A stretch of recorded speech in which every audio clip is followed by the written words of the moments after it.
We're here today pretty excited. We've got an interesting project to take on. We're going to do a heavy wedge chop on a 34.5 window. I know you all like those kinds of cars, thinks easy top, whatever. Beautiful car. Have a look here. Hold it.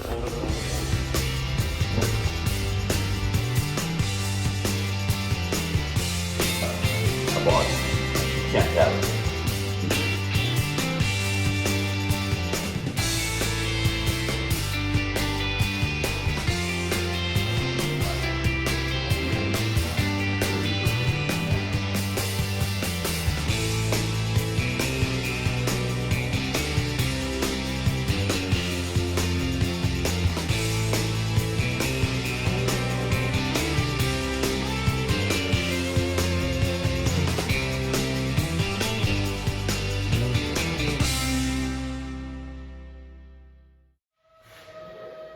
Okay, so the idea is that there's 4 inches coming out of the A-pillar.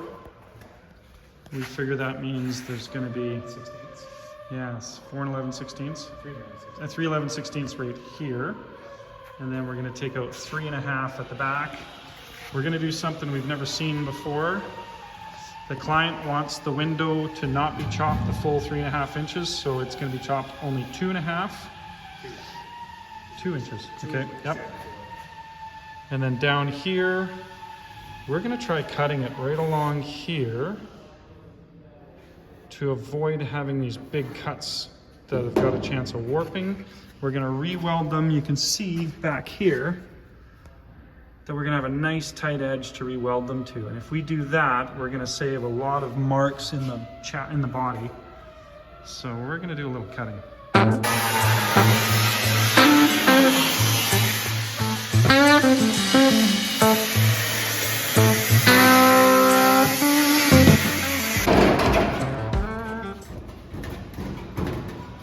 Step that joint because there's a hinge we were trying to get rid of, but at the same time we want to be in the center part of this so we don't get into this curve here.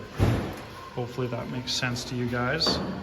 We've got it separated right down where we said we would.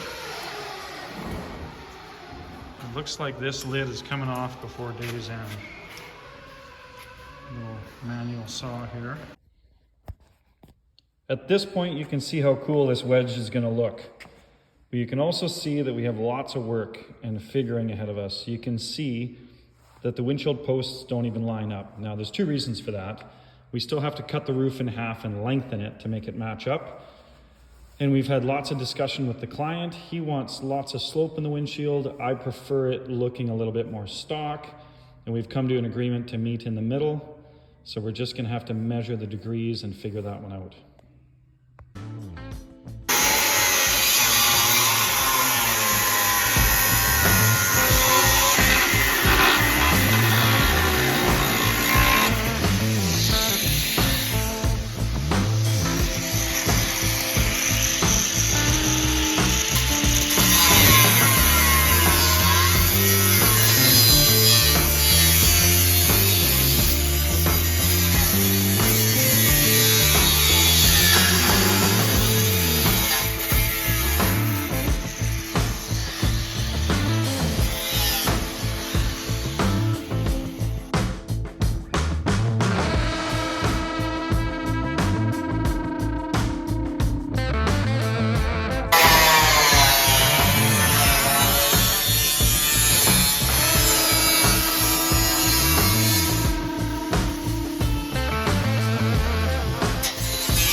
So the point of this is we were trying to make sure that the window opening didn't get so small that it was unrecognizable.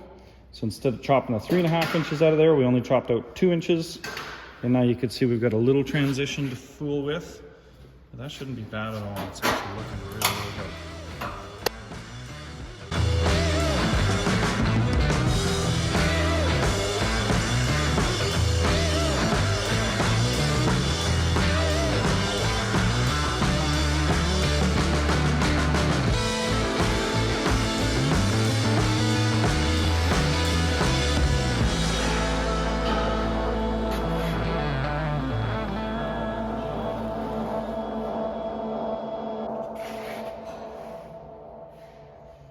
This is where spending lots and lots of time aligning the panels is going to pay off. You can see that's perfect before we weld it.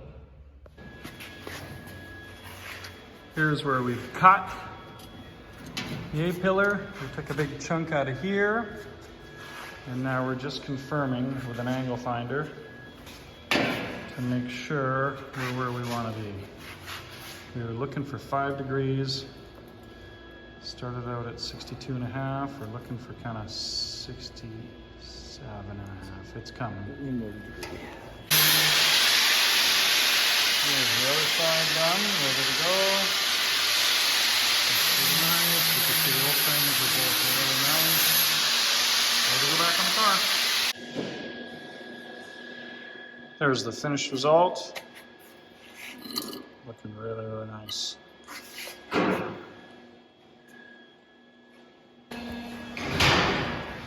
And here's the rear window now done. You can see how nice that looks. The radiuses are right in the right spot. Doesn't that look nice? You can hardly tell that 5 degrees. There's the apparatus to make it happen.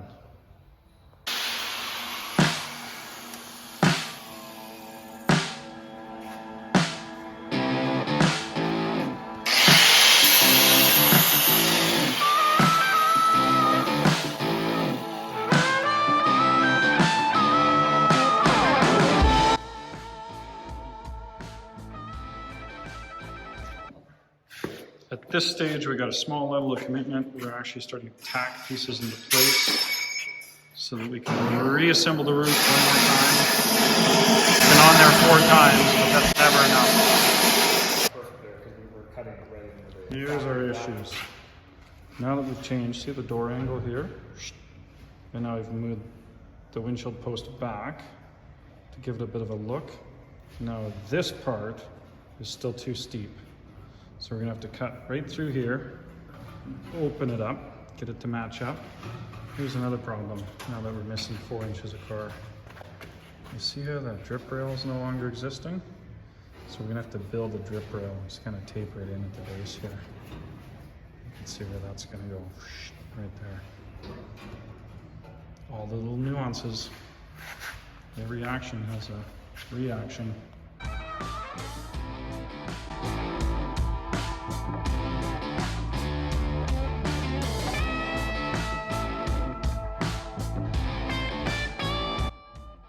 Again for final mock-up, here it is.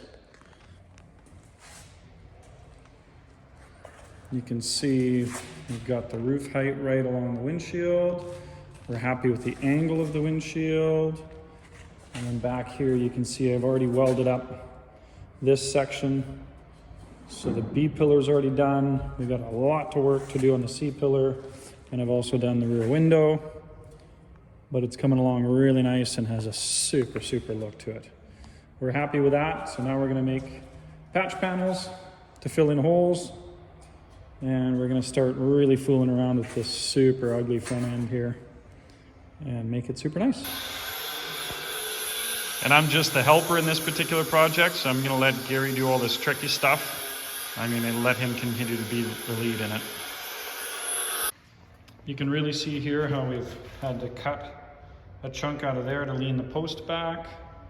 We've still got the opening from the 2 shapes that are missing 4 inches. And then here we pinched it forward a little bit because there's a lot You can see in there, there's a lot of structure back there, and it wasn't gonna come nice.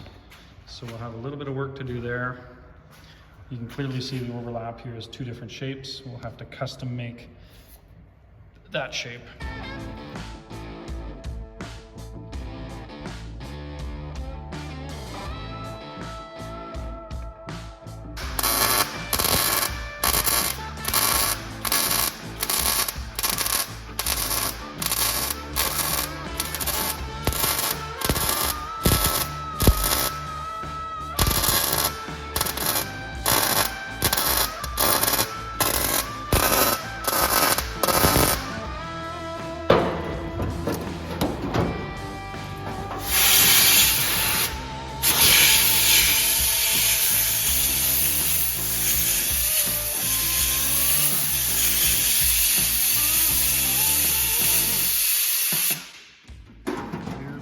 Like from the top side. It's going to make for a really nice looking seam once we just run the grinder across it. It's beautiful.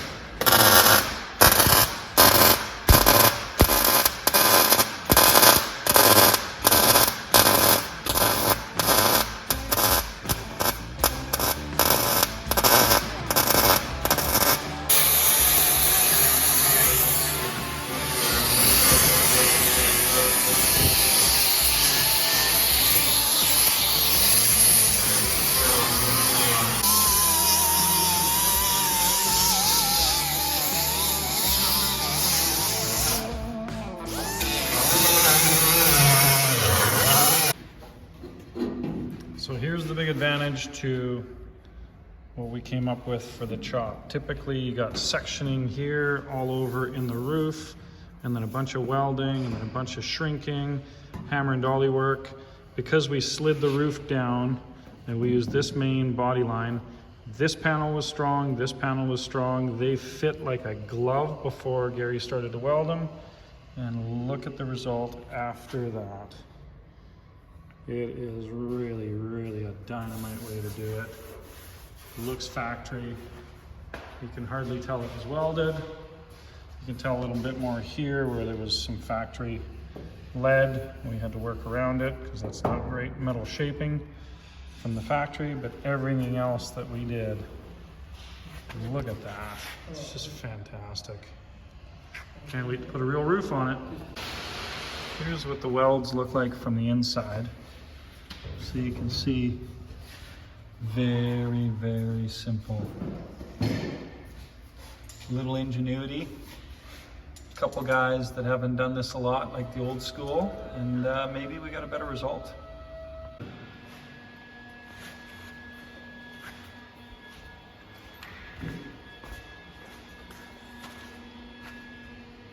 There we go. Fill in the spaces. Once you grow up as a welder, that is what you're aiming for. So that fills our gap, gives us a beautiful radius to grind off. It's gonna look awesome.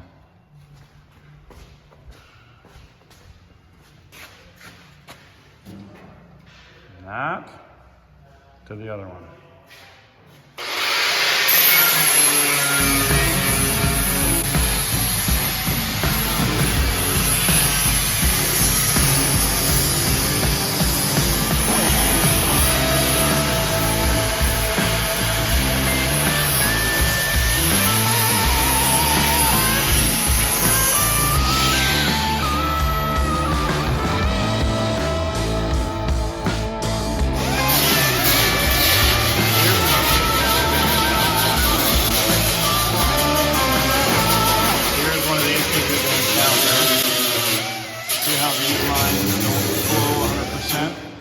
They're actually quite close, but you can just see there's a little kink in them.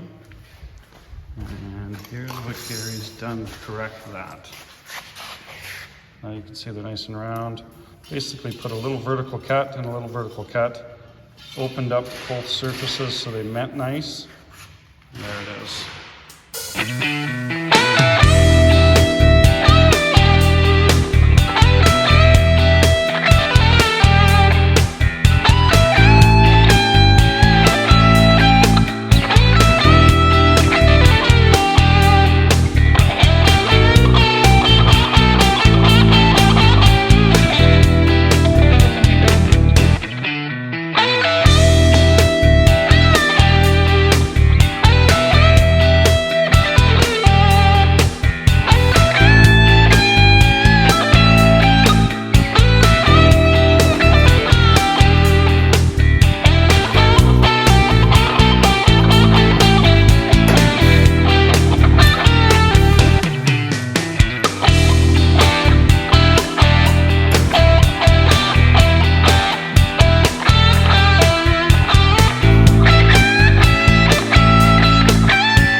Now the door is going to be composed of pieces of door as we try to make sections out of what was there and make it work. Pretty good start.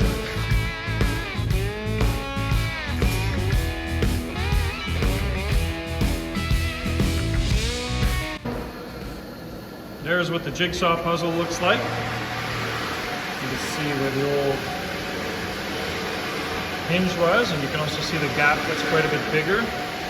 So we're gonna have to fill the edge of the door with weld. You'll see that later. And the same kind of thing happens up front. Of course, because we took so much out of it, this spacing's good, so we'll correct that.